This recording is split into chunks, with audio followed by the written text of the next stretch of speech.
Assalamualaikum warahmatullahi wabarakatuh. Saya Muhammad Ikhwan bin Zulkifli, Matrik 1918013. Saya akan membentangkan berkenaan dengan al-ihtisan.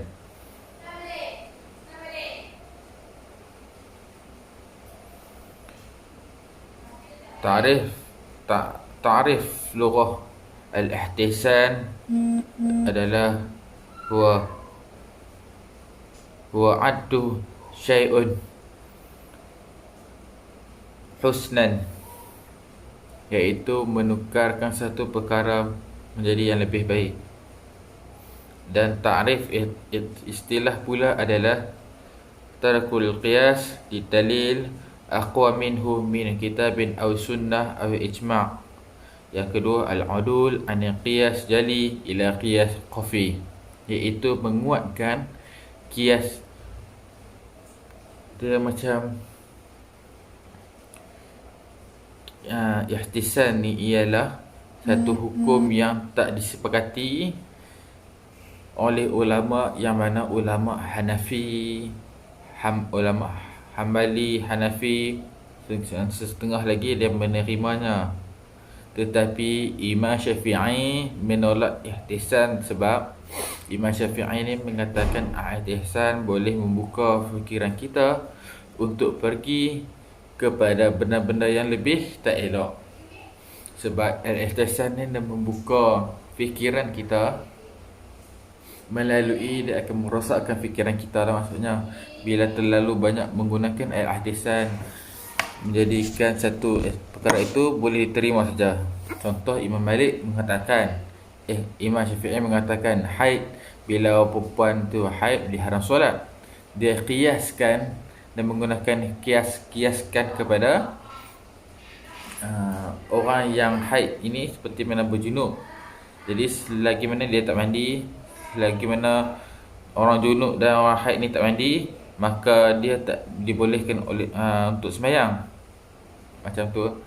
Jadi Imam Syafi'i menggunakan kaedah qiyas, tetapi Imam Hanafi menggunakan kaedah al-ihtisan, iaitu menolak qiyas dan mengambil nas-nas yang lain seperti Quran, Sunnah dan ijma'. Mungkin Imam Hanafi ada ijma', ada dalam dia ambil dalam Quran ataupun Sunnah, dan menjadikan haid itu dibolehkan menyentuh Al-Quran. Tak boleh sembahyang, tapi dah boleh sentuh Quran. Imam Syafi'i kata tak boleh sentuh Quran dan boleh membaca Quran. Tetapi Imam Hanafi kata dibolehkan baca Quran, disebabkan Imam Hanafi kata haid ini tidak sama dengan orang yang berjunub, disebabkan definisi haid dan cara-cara haid dan kategori haid itu macam mana. Dia bukan disebabkan junub, bukan disebabkan zakat dimasukkan ke dalam faraj, bukan. Imam Hanafi berpendapat begitu dan menggunakan kaedah al-ihtisan. Jadi maksudnya al-ihtisan ni yang senang adalah menolak qiyas dan menggunakan hukum-hukum lain, menggunakan sumber-sumber lain seperti kitab, sunnah dan ijma'. Dan ia menggunakan macam itulah setakat penerangan saya.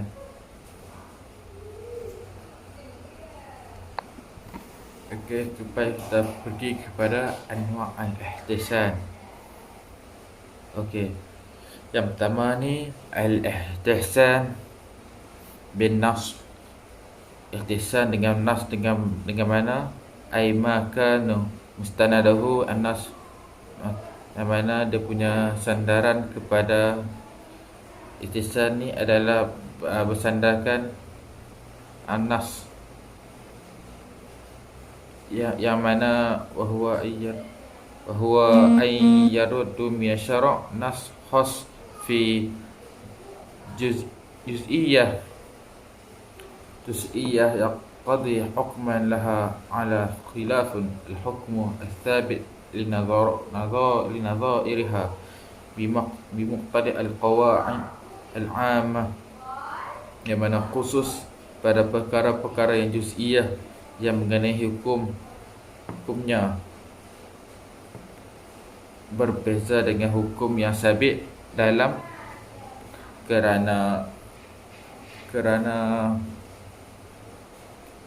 kerana perspektif atau pandangannya dengan berpandukan kepada qawaid yang umum.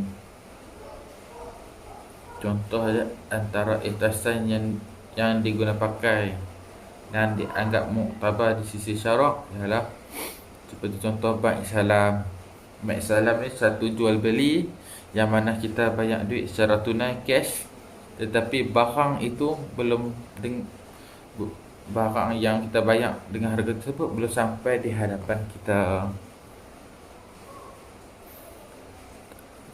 Jadi kalau ikutkan syarat bayar jual beli tak sah, kerana apabila kita taslim barang itu duit kita serah, barang kita terima dalam perjanjian majlis, tapi tidak berlaku demikian dalam hadis Rasulullah SAW bersabda, janganlah kamu membeli barang yang tidak di sisi dia ataupun di sisi kamu. Kalau ikut hadis ini tak salah, tak sah jual beli. Tapi apabila ihtisan ini menggunakan nas jugalah yang mengatakan bahawa al-ihtisam menggunakan dengan nas juga, bermaksud menggunakan nas daripada al-hadis ataupun al-Quran. Kalau selain daripada itu yang berlaku banyak pendapat. Kalau ihtisan nas ni dia menggunakan aula ataupun menggunakan daripada al-qiyas. Dan al-ihtisan ni dia ada banyak pecahan. Lain-lain pecahan akan dibentangkan oleh kawan-kawan saya. Kata itu saya, Assalamualaikum warahmatullahi wabarakatuh. Istihsan bi ijma'. Istihsan dengan ijma' ialah suatu peralihan daripada hukum pada sesuatu masalah yang telah menjadi kaedah umum kepada hukum yang diistinbat melalui ijma'. Ia terhasil setelah ulama mujtahid berfatwa tentang sesuatu masalah yang berlawanan dengan kaedah umum mengenai masalah yang serupa dengannya. Qaidul istisna fahuwa jaizun istihsan wa qiyas min udum juzahu li'annahu qaidu ala ma'dum. Bermaksud seperti kontrak istisna, ia dibenarkan dengan persetujuan dan pengukuran, tidak dibenarkan kerana ia adalah kontrak yang tidak sah. Antara keharusan akad istisna iaitu akad tempahan daripada pembeli dan penjual menanggung modal sepenuhnya, di mana kaedah umum syarak melarang jual beli barang yang belum wujud, baik al-ma'dum iaitu. Namun ijma' ulama menetapkan jual beli seumpamanya itu diharuskan berdasarkan istihsan. Dalam keadaan yang lain, para mujtahid berdiam diri dan tidak mengingkari apa yang dilakukan oleh masyarakat yang di mana bertentangan dengan kaedah umum yang ditetapkan.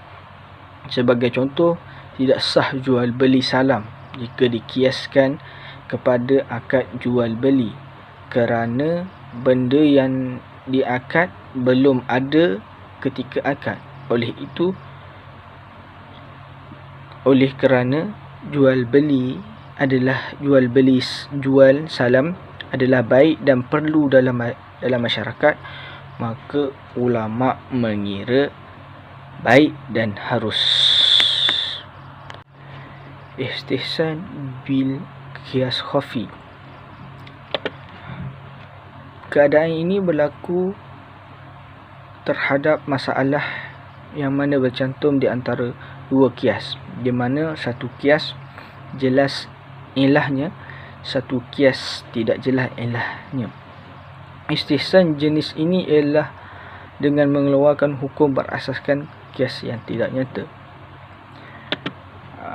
Wafi misluhu, contohnya wafi al-ard zira'ah dunan nas ala huqaha al-tafqih wa misluhu aidan ahkam bituhur surah sab'utur. Bermaksud wakaf tanah pertanian tanpa menetapkan kesesuaiannya, memerintah mengenai singa dan burung yang tuling.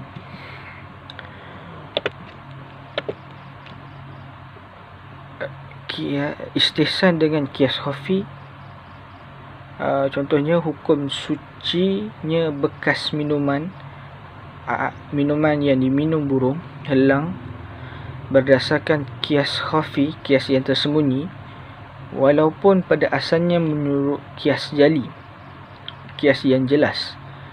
Ia dikiaskan dengan sisa binatang buas yang lain seperti harimau, serigala dan lain-lain binatang buas kerana daging kesemuanya haram dimakan. Hal ini demikian kerana sisa burung helang minum menggunakan paruh dan paruhnya dihukumkan suci kerana tidak bercampur dengan air liurnya. Istihsan sanadul uruf.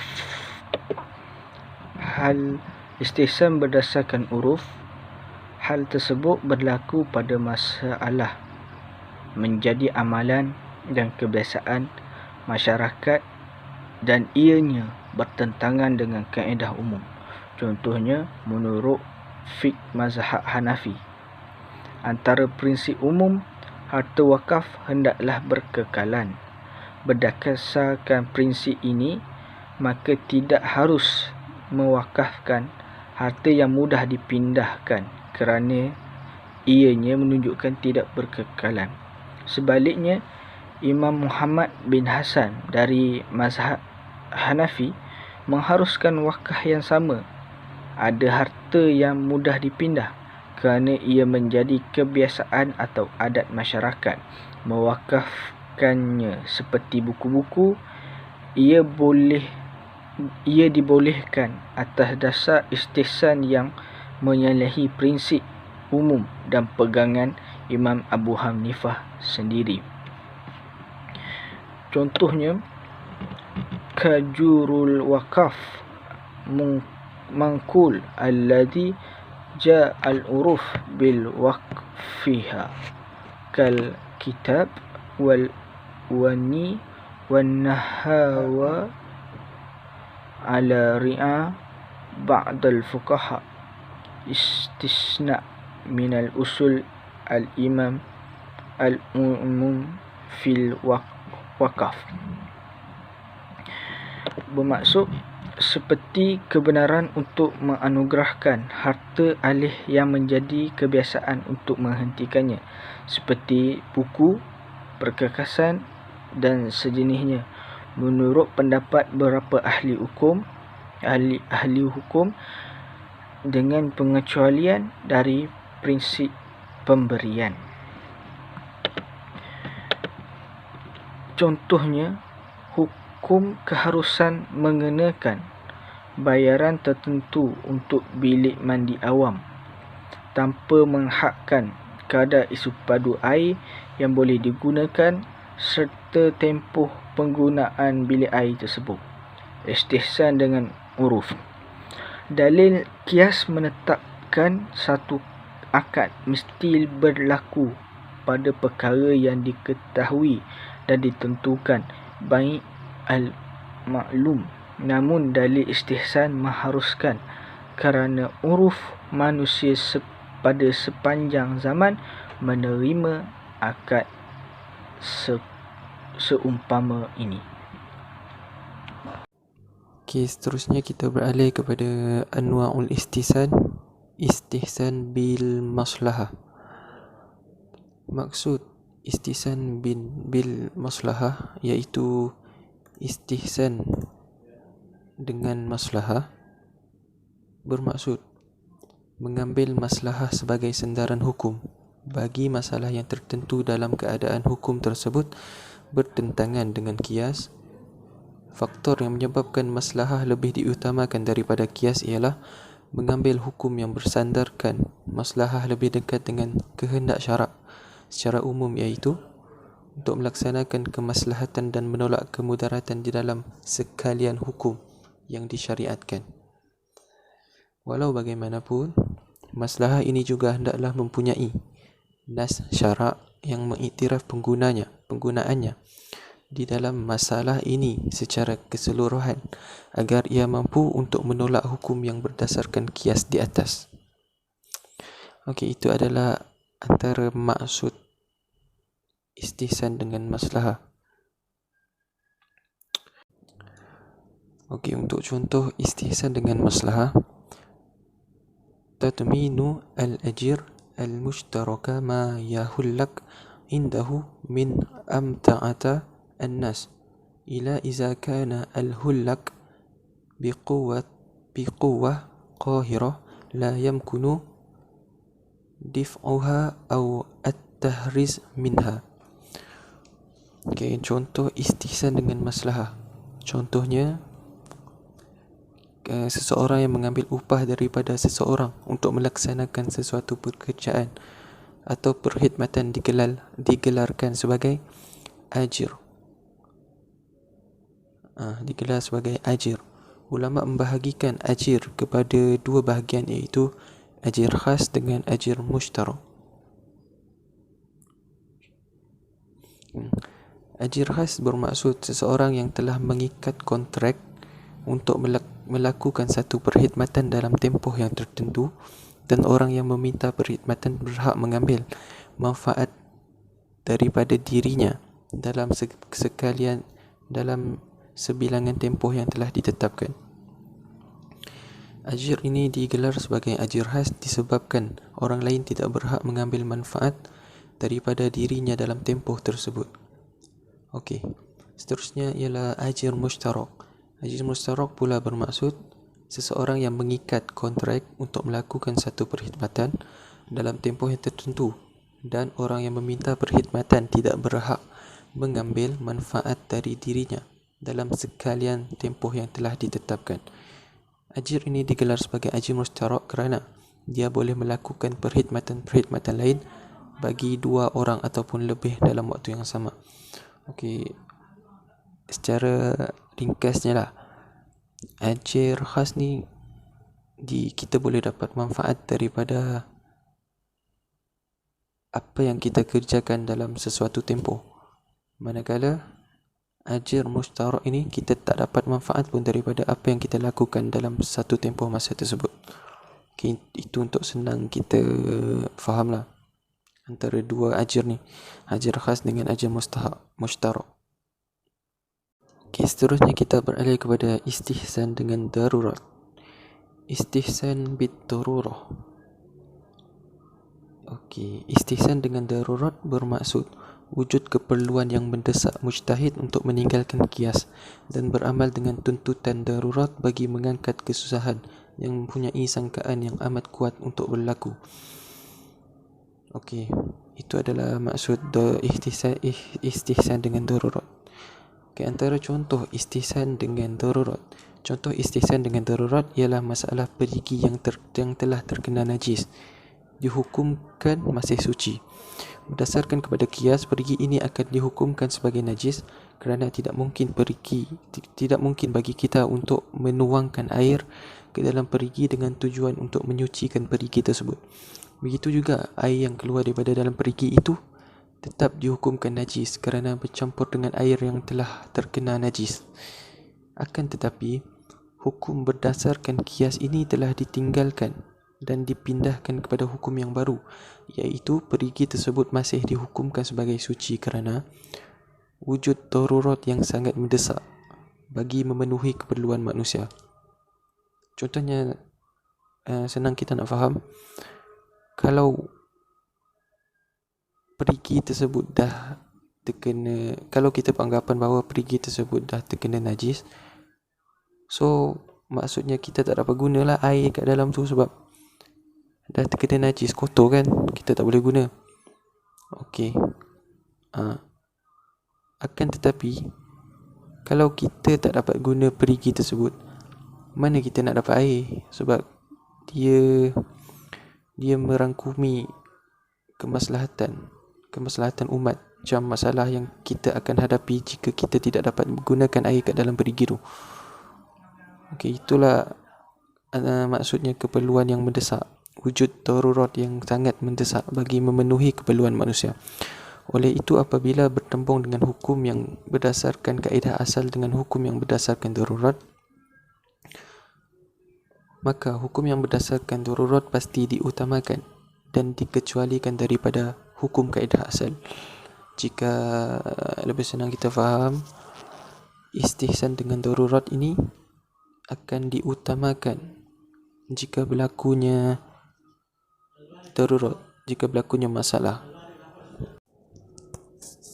Okey, yang terakhir ialah hujjah al-istihsan. أخذ كثير من العلماء بالاستحسان واعتباره دليلا من أدلة الأحكام، وأنكره بعضهم كالشافعية، حتى نقل عن الإمام الشافعي أنه قال الاستحسان تلذيذ وقويل بالهوى، وقال من istihsan faqad syara'. Ini adalah antara hujah-hujah ataupun dalil berkaitan dengan al-istihsan. Daripada Imam Asy-Syafi'i di dalam kitabnya tidak membenarkan penggunaan istihsan, kerana seseorang yang menggunakan istihsan bermakna dia telah meletakkan dirinya sama taraf dengan kedudukan Al-Quran dan As-Sunnah, sehingga pendapatnya wajib diikut seperti mana hukum yang terdapat di dalam keduanya. Penggunaan istihsan juga menunjukkan seolah-olah istihsan merupakan sumber ketiga yang wajib dipegang oleh sekalian manusia. Ini bertentangan dengan nas yang tersebut di dalam Al-Quran yang hanya menyuruh kita supaya taat kepada Allah Subhanahu wa taala dan Rasulullah sallallahu alaihi wasallam sahaja.